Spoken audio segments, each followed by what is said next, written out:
What's the meaning of agronomy? Agronomy. Agronomy. Agronomy.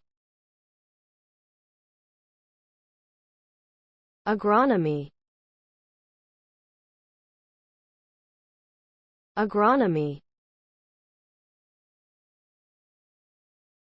Agronomy is the scientific study of plants and their use in agriculture.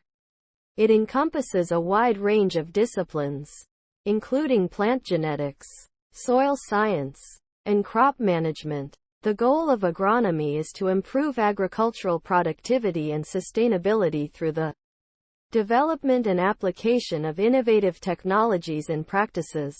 By studying the biology and ecology of crops, agronomists are able to optimize growing conditions and maximize yields while minimizing environmental impact. Ultimately, agronomy plays a vital role in ensuring food security and promoting global economic development.